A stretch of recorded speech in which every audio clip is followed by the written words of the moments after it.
Salut à toutes et à tous, c'est Vince Attack. Et l'heure est grave, oui, ça pue la défaite. Ça pue la défaite tout ça. Et c'est assez complexe à comprendre. Donc c'est pour ça qu'on va regarder ça tous ensemble, essayer de comprendre. Il y a des choses qui m'échappent moi-même. Et vous aussi, je suppose. Bon, après, je vais peut-être dire des conneries, mais en gros, on va dire que la Ligue 1 est pas en bonne position. Alors déjà qu'on n'est pas aidé, là, ça risque d'être catastrophique. En gros, pour résumer tout ça, avant de lire les différents articles que vous ai sélectionnés, on va dire que Mediapro, celui-là qui s'occupe de téléfoot, vous savez, la chaîne, là, on voit la Ligue 1 et la Ligue des Champions, l'Europa League en ce moment, et surtout la Ligue 1, quasiment dans son intégralité, je sais pas combien de pourcentage, à 90%, je dirais. Bref, la majorité des matchs de Ligue 1, vous les voyez sur téléfoot. Et bien, en gros, Mediapro qui s'en occupe veut renégocier les contrats à la Ligue parce que, ben, visiblement, euh, ils n'ont pas les moyens de gérer ben, les paiements. Ils voudraient donc repousser les paiements ou les diviser en plusieurs fois. Enfin bref, un truc hallucinant. Parce qu'en gros, ils diraient que ben, à cause du virus, du ci, de là, enfin tout à bon dos, ils n'ont pas les moyens et qu'ils n'ont pas eu, que Téléfoot, la chaîne, n'a pas eu assez d'abonnés et ils n'ont pas assez d'audience, machin, enfin bref. En gros, ils n'ont pas les thunes pour assurer le paiement à la Ligue, visiblement. Sauf que ce qui est problématique, c'est que les clubs, ils attendent des droits télé. Parce que les clubs, normalement, ils ont leur billetterie. Et là, avec 1000 ou 5000 personnes dans le stade, ça fait pas grand chose. Donc déjà, le stade, ça apporte une billetterie, le merchandising. Bon, déjà, on va dire que la billetterie du stade est quasiment morte, ou à 10%. Donc ça leur apporte rien du tout comparé à d'habitude. Il y a les argent des transferts qui rapportent pas mal d'argent aussi. Et les droits de télé, c'est quasiment la base, quoi. Et évidemment, selon les horaires, selon les affiches, il y a des clubs qui sont plus ou moins payés, selon les audiences, tout ça, potentiel. Enfin, un Lyon-Marseille ou un Paris-Marseille ou un Paris-Lyon, ça va faire l'audience, donc ce sera des droits de télé plus importants, ainsi de suite. Mais bon, tous les clubs en ont besoin de cet argent. Il faut pas qu'il est en décalé, en petits morceaux ou machin, non. Là, ça peut faire très mal à la Ligue 1 et à tous les clubs. Bon, nous allons récapituler ça. Il y a un article de Les Échos, alors le lien dans la description. Je trouve qu'il résume bien le truc. Ça paraît un peu complexe. Je sais, c'est un peu lourd comme sujet. Il y en a, ça va peut-être pas intéresser parce que c'est un peu du financier. Mais l'avenir de la Ligue 1 est en jeu. J'ai envie de vous dire. Donc, ça sera intéressant de s'y intéresser. Bref, l'article Les Échos, le lien dans la description. Foot. Les difficultés de Mediapro menacent les clubs français. La volonté du nouveau diffuseur de Ligue 1 et de la Ligue 2 de voir son contrat conclu avec la Ligue de football professionnel pourrait mettre en grande difficulté des clubs déjà très affaiblis par la crise sanitaire. Et oui, ça n'a rien arrangé, ça n'a rien arrangé. Ne vous inquiétez pas, je ne bois pas d'alcool, je bois du sirop de pêche. Voilà. C'est comme faire gneu. Ça, il a l'air toujours bourré, vite comme il parle. Vous savez pas ce que ça donne bourré. Et oui.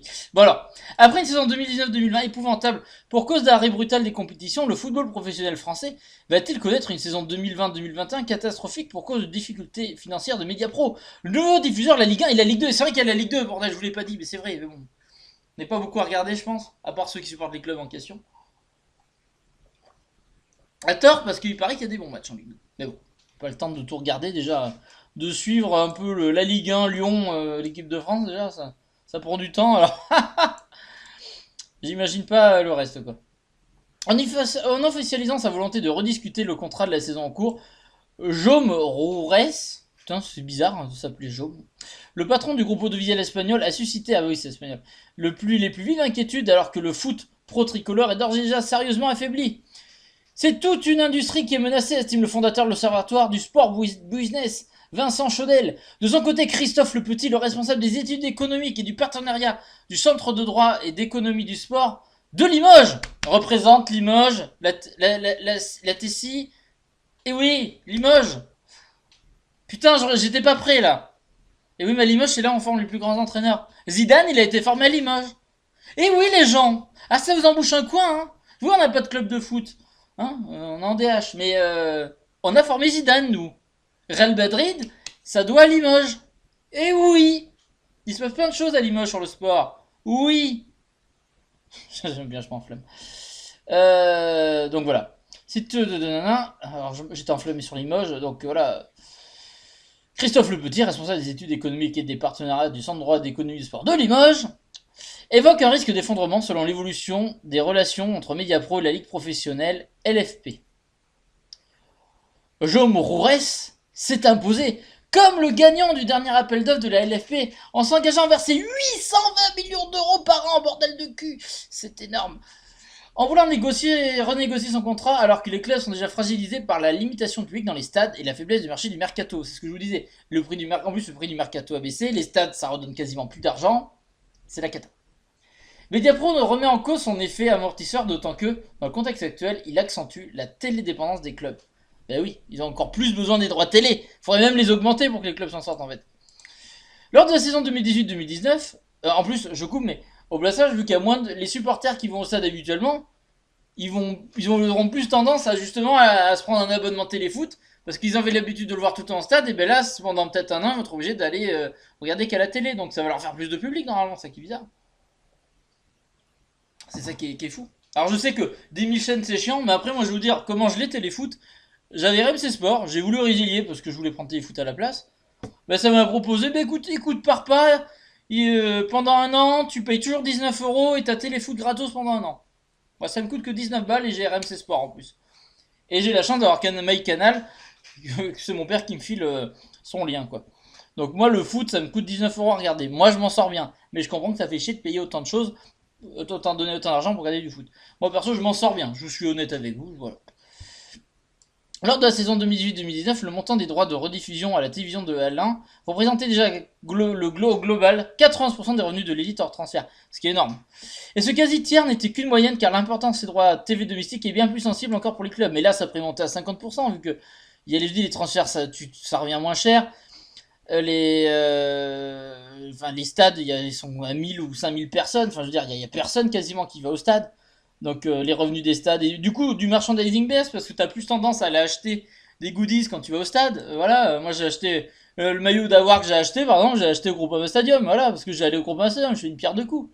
Voilà, j'ai payé ma place, je me suis acheté une tasse, des magnettes. J'ai fait vraiment le vrai supporter, hein, le maillot. Donc voilà. Mine de rien, un mec qui arrive au stade, ça peut le faire dépenser facile 200 balles, quoi. Enfin, surtout quand il va pas souvent comme moi. Mais voilà, je veux dire, ça fait des revenus en plus des spectateurs, ça te fait en plus des revenus par les goodies que tu prends autour généralement, quoi. Voilà. Ainsi, le rapport de la DNCG, le gendarme financier du foot, pour cette même saison, indiquait que la plupart des droits conjugués à celles des droits TV et des coupes nationales dépassaient 60% pour les clubs tels que Dijon, Reims, Caen ou Angers. Et c'est encore pire pour les petits clubs, les pauvres. Et en Ligue 2 aussi, la télé c'est sacré. Le Clermont Foot 63 réalisait ainsi près de 67% de ses recettes hors transfert avec l'audiovisuel lors de la saison 2018-2019. C'est ça, l'importance des droits télé, les gens, rendez-vous compte. Prévez des recettes de Mediapro ou en cas de révision à la baisse des montants versés par l'éditeur de la chaîne Téléfoot, c'est une bonne partie du Foot Pro qui a déjà dû négocier un prêt garanti par l'État qui pourrait se trouver menacé. En outre, comme le souligne Vincent Chaudel, l'incident de paiement intervient au début de saison. C'est plus compliqué qu'en fin de saison, relève-t-il. Relève l'élu Vincent Labrune, nouveau président de la LFP et ancien patron de l'OM, va devoir prouver qu'il est l'homme de situation. Mais là, faut pas caler, il se démerde, il trouve les sous.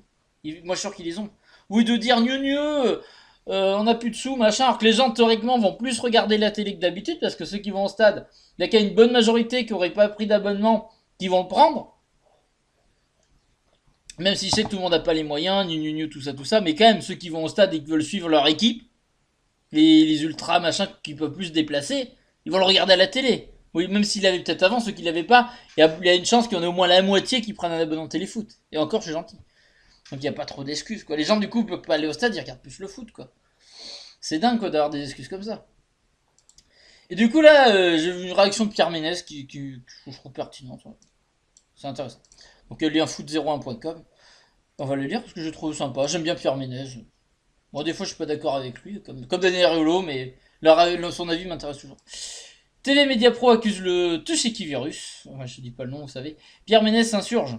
En grande difficulté financière, Média Pro a officiellement demandé à la LFP de renégocier les contrats des droits TV de la Ligue 1. Il faut dire que le groupe sino-espagnol avait payé un énorme jackpot, ah oui, 820 millions, c'est ça, par an pour récupérer la quasi-totalité de l'élite du football français à partir de cette saison. Mais la situation a bien changé financièrement. Mediapro tire la langue, il ne peut visiblement pas assumer de telles dépenses avec une situation économique bien moins réjouissante depuis la crise du Tussikivirus. Le dossier doit désormais se discuter avec la LFP, qui n'est clairement pas désireuse de rechigner sur le moindre centime. Mais en attendant, le versement attendu ne tombe pas. Et ne devrait pas tomber prochainement. C'est ça qui est dramatique, c'est grave. C'est-à-dire les petits clubs surtout, mais tous les clubs, mais ils vont pas avoir de thunes, ça peut couler des clubs, ça peut couler toute une ligue, vous vous rendez compte les gens, c'est une catastrophe. Ce qui va rapidement mettre les clubs français dans le rouge, même Pierre Ménès qui tape régulièrement sur Téléfoot et annonce son crash depuis le début est surpris de voir ses problèmes apparaître aussitôt dans la saison. Alors après moi Téléfoot j'aime bien quand même le format qu'ils ont, j'aime bien les présentateurs qu'ils ont pris, je trouve que c'est bien fait. Donc moi je clash pas sur le format parce que j'aime bien, je trouve que c'est sympa, l'esthétique, les gens qu'ils ont pris, ça rafraîchit, il y a un peu de jeunesse, c'est bien, j'aime bien. Je vous dis j'ai bien aimé le consultant. Mais là, par contre, après, c'est plus Mediapro que la chaîne Téléfoot en elle-même. C'est Mediapro qui gère Téléfoot. Qui a les droits de Téléfoot, entre guillemets. Enfin, mais c'est pas la chaîne en elle-même, finalement. Le consultant de Canal+, chaîne concurrente, bien évidemment, ne trouve en aucun cas excuse à Mediapro. Il a bon dos, le Tussikivirus à 25 balles par mois. Perte d'audience et de publicité. Surtout que si les matchs sont à huis clos ou presque, il faut être devant sa télé pour les matchs, non? C'est ce que je disais. Avance Pierre Ménès pour que Téléfoot n'a absolument aucune excuse. En concernant la conclusion de cette situation, à savoir une possible remise sur le marché des droits de TV de la Ligue 1, le chroniqueur se veut bien évidemment très prudent. C'est pas d'actualité en tout cas. Et je ne pensais pas qu'on serait là après moins de 2 mois de compétition avec Pierre Ménès pour qu'Imediapro dévoile déjà des faiblesses financières alors qu'il reste encore presque 4 ans de contrat. Et le pire dans tout ça, le pire, au moins j'ai vu que la LFP avait répondu et qui avait dit qu'ils vont pas caler. Ça c'est bien, ils ont leur coronesse, ils calent pas. Il y a un contrat de 4 ans, tu dois payer, tu payes, tu tiens, tu te mets à jour sur ton contrat. Pas déconner. Sinon, fallait pas s'engager. Il y a un contrat, voilà, tu dois payer tant, et ben tu payes tant. T'es engagé. Donc dire je paye pas ou machin parce que les audiences, j'ai pas assez d'abonnés. Non, ça c'est ton problème. Tu t'es engagé, voilà. Là c'est vrai que c'est dégueulasse. Et ça peut couler toute une Ligue 1. Les gros clubs, ça va leur faire mal, mais surtout plus les petits clubs, quoi. Et ça, c'est une catastrophe. Et donc voilà, dernier article, aussi le lien dans la description. La LFP réagit aux demandes de Mediapro. Mediapro, par la voix de son patron, Jaume Roures, a expliqué, après avoir demandé un délai de paiement pour son échéance en date du 5 octobre, qu'il souhaiterait renégocier les droits de TV de la saison en cours avec la baisse de la Ligue de football professionnel. L'instance vient de réagir officiellement via un communiqué. C'était il n'y a pas longtemps dans l'après-midi, je crois, je dis pas de bêtises. Suite aux articles de presse parus ce jour, la LFP confirme que Mediapro a demandé le 24 septembre 2020, ça commence à faire, un délai de paiement sur l'échange de droits audiovisuels de Ligue 1 et de Ligue 2, en date du 5 octobre 2020. La LFP a signifié par courrier qu'elle se refusait d'accorder un délai de paiement de Mediapro. La LFP a désormais pour priorité d'être en capacité d'assurer le paiement au club de l'échéance en date du 17 octobre 2020. La LFP ne fera aucun autre commentaire. Peut-on lire un sacré bras de fer s'annonce. Et la LFP a raison. Pour une fois, soyons tous derrière la LFP, il faut pas qu'ils calent. Là, c'est pas la LFP qui est en tort, c'est Mediapro, ils sont engagés à lâcher des thunes, qu'ils aient des résultats financiers ou pas, ils doivent les donner, point barre, ils se démerdent. Et après, j'ai du mal à croire que on n'arrive pas, on s'en fout, ça c'est comme toi quand tu payes ton loyer, tu dois le payer, sinon tu dégages. Et bien à un moment donné, voilà, t'as beau avoir pas de thunes, et ben tu te démerdes à le payer d'une façon ou d'une autre, et ben c'est comme ça. Bref.